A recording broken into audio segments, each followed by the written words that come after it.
It's a conversation a mother should never have to endure, talking to their children about losing their father, hero, and best friend. How is it even fair that I have to be the one to break this news to my girls?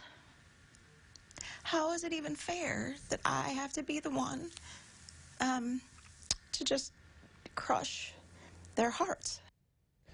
Amber Oberheim has been nominated as one of WCIA3's remarkable women. She says she's been able to heal because of God and the other police officers who have stepped up to help after her husband, Chris Oberheim, was shot and killed responding to a domestic disturbance.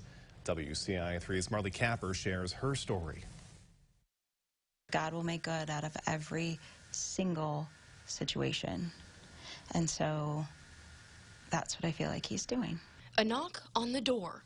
Behind, an officer telling Amber that her husband, Officer Chris Oberheim, had been shot. I remember just putting my hands on my knees and kind of bending over and just breathing because I thought I might topple over. Shortly after heading to the hospital, she found out the neurosurgeon was unable to save him. I was watching everyone around me feel and react, and I couldn't feel or react. As messages flooded her inbox, telling her 4 daughters first was the priority. Those 10 to 20 minutes after I told them what had happened were probably the most awful 10 to 20 minutes to have to listen to as a mother. A few days later, still numb, Amber received hundreds more texts. This time, about a story WCIA3 did about her husband's killer. So I didn't get nearly as angry about it as the rest of what felt like the world around me did. And after prayer and consideration, she wondered, what would Chris do?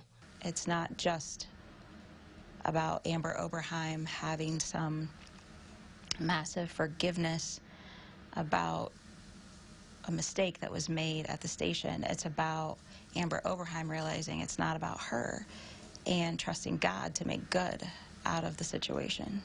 So, to facilitate the greatest impact, Amber decided to bring light to the realities officers faced every day on the job.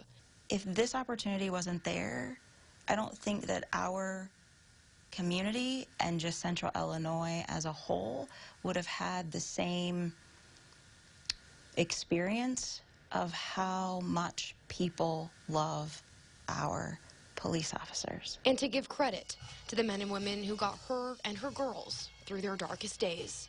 You know, showing up for my girls' Avery's high school graduation. You know, we're planning Hannah's wedding. I know that there are going to be officers who are going to be there to have their father-daughter dance. You know, because he can't be. Amber's mission now?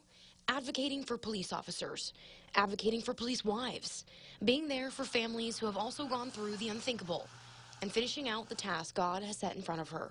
In Monticello, Marley Capper, WCIA3, your local news leader. Amber says this has been the most difficult thing she's ever experienced, but she's thankful for the community's help, saying they've supported her in ways she never thought possible. She says she's actually seen their love for police grow even more than ever before. And she's advocating for those police families through a nonprofit group she started called the Peacemaker Project 703. The goal is to support law enforcement and their families with outreach, advocacy, and education. One of those efforts included a simulation. Amber arranged to have some of WCIA3's journalists go through that police simulator at the Public Safety Training Foundation in Decatur. It was a chance for us to get a better understanding of what police officers go through when responding to a crime. And personally, I had the chance to go through that training as well. I can honestly say it provided a new perspective of police work altogether, giving just a glimpse of what some of the choices those police officers have to make. Yeah, absolutely. Tough job for sure. So there you go.